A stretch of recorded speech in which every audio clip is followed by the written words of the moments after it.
Liebe Kinder, ich bin Gigi Giraffe. Heute zeige ich euch 1 und 2.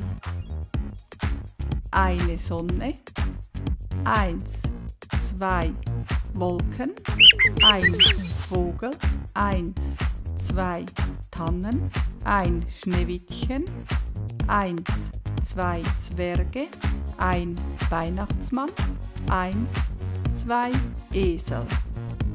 Jetzt kennst du schon 1 und 2. 1 schreibt man so.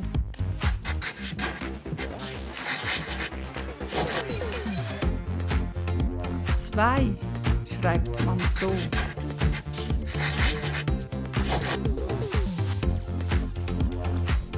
1 und 2.